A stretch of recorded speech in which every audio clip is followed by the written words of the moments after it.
gimana kalau mau pipis? Pipis Di mana? di kamar mandi. Ya di kamar mandi, betul. Assalamualaikum warahmatullahi wabarakatuh. Halo, balik lagi bersama aku Mama dan siapa ini? Asma. Di Keluarga Fasya Channel. I never made it, but I know what it takes. I'm motivated by a mix of emotion. Got my statement, and I'm reading it slow so I can understand it fully. Appreciate my standing, go out of this world and right on time. Oh, never in my life have I seen the sky light up. Jangan lupa subscribe, like, dan And I wanna know if you exist. Mission control, do you read me? Silly Halo Mami dan Bunda semua, hari ini aku ingin share mengenai tips jitu toilet training. Tips jitu sukses toilet training ala aku yang aku terapin di anak aku Akma yang luar biasa super aktif ini. Jadi selama dia 2 tahun dia udah bisa toilet training dan sampai sekarang ini sangat worth it dan berhasil di aku. Dan ini tanpa embel-embel apapun, pokoknya ikutin tips ini, insya Allah anak Anda akan cepat lulus toilet training. Nah, hal yang pertama kita lakukan adalah tega. Kenapa tega? Karena kan awalnya dia ini pakai Pampers full time. Dan kita ini nggak mau pakai dia Pampers dong. Jadi timbulkan di dalam diri kita itu tega. Karena nanti dia pasti akan sesekali ngompol di celana karena dia nggak tahu rasanya pengen pipis itu gimana. Itu mungkin maybe kalau misalnya anak kayak Akma ini di hari pertama. Jadi ceritanya aku waktu itu tegain dia untuk lepas dia Pampers di umur 1 tahun mau ke 2 tahun karena ya aku tahu sendiri anak ini itu konsumsi minumnya itu banyak banget dan juga jadi ASEAN nanti takut iritasi di kemaluannya. Jadi aku langsung copot Pampersnya hari itu, dia main ke kakeknya dan langsung beser di celana. Ya kita tahu karena kita tega nanti pasti ada sesuatunya gitu ya, sesuatunya ini ngompol. Nah ya udah dia ngompol tuh, tapi karena memang anak aku ini dia nggak suka banget basah-basah celananya, akhirnya dia nggak betah lagi lah itu. Akhirnya dia ngomong, aku tadi pipis di rumah kakek, di rumah kokong gitu, gak enak, basah gitu. Akhirnya dia awal hari itu tuh nangis karena dia belum biasa banget tuh basah-basah, orangnya nggak suka basah-basah, dia tuh nggak suka banget, badannya kotor pun dia nggak suka. Nah setelah itu akhirnya aku bilang, itu namanya pengen pipis bang, kalau nanti kamu pengen pipis itu seperti itu, tapi nanti bilang sama Uma nanti kita pipis di kamar mandi. Akhirnya di hari kedua dia udah bilang dong, ya langsung kamu bilang gimana kalau mau pipis? pipis Di mana? di kamar mandi. Ya di kamar mandi, betul seperti itu. Jadi awalnya tega, akhirnya dia itu tahu rasanya kalau mau pipis. Dan yang kedua, memang kita membutuhkan waktu. Membutuhkan waktunya ini kita menyediakan waktunya untuk si abang ini full banget. Jadi kan aku tahu waktu itu aku tuh kan pas dia umur 2 tahun aku hamil lagi. Jadi aku benar-benar fokus, sering banget di rumah, jarang banget pergi keluar karena kalau keluar pasti mau nggak mau aku pakai Pampers, takutnya dia pengen pipis di mobil. Itu aja yang aku takutin.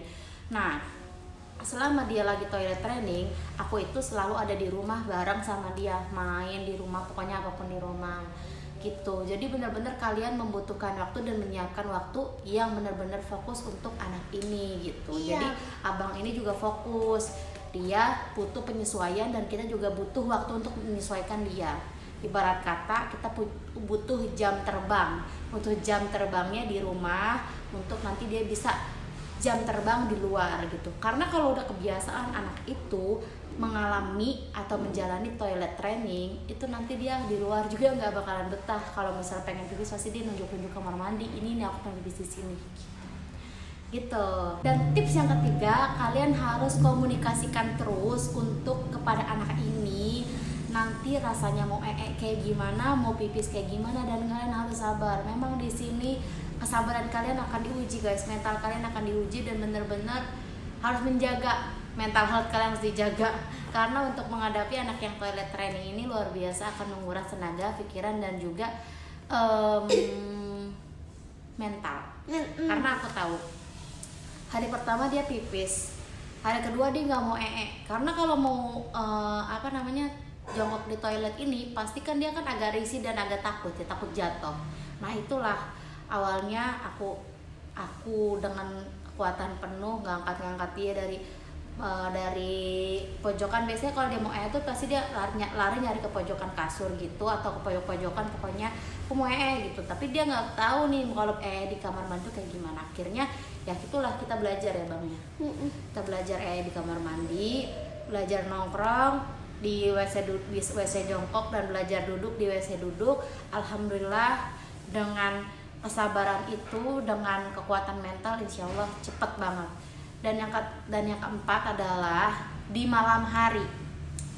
Di malam hari kalian wajib banget bangun setiap 2 jam sekali. Dan sebelum kalian tidur itu anak ini harus pipis. Kalian gak perlu apa-apa, kalian cuma perlu menyiapkan popok yang, tahu gak sih popok yang kayak terpal, popok yang kayak kotak, kalian bisa beli di apotik. Pampers kotak itu nanti takutnya dia ngompol aja. Tapi biasanya kalau kalian bangun 2 jam sekali itu pasti anak ini akan tahu, oh ini mau pipis, oh dia nggak akan pernah pipis di celana lagi. Dan kurangi konsumsi minuman di malam hari. Dan pada saat itu juga memang dia udah 2 tahun, jadi aku udah stop susunya di malam hari terlalu banyak. Jadi biasanya dia minum susu itu pagi atau sore. Dan kalau sekarang udah 3 tahun dia udah gak minum susu lagi gitu, karena memang berat badannya ini udah ideal, udah bagus gitu. Jadi kata dokter udah gak apa-apa, gak perlu susu juga gitu. Kalau mau mengkonsumsi susu UHT juga gak apa-apa, tapi ya jangan di malam hari karena itu bisa menimbulkan pipis yang berlebihan gitu, jadi dia beser. Nah kalau di 2 jam sekali kalian bangun dan kalian angkat anak ini untuk pipis, insya Allah gak akan ngompol. Nah kalau misalnya kejadian ngompol, ya udah kalian ganti lagi perlak pampersnya itu. Jangan dibawa pusing, jangan dibawa sakit hati atau kayak gimana. Memang kita lagi membutuhkan waktu gitu. Aku bilang lagi membutuhkan waktu untuk dia bisa biasa lagi, terbiasa. Halo Bunda gitu. Halo Bunda. Nah seperti itu.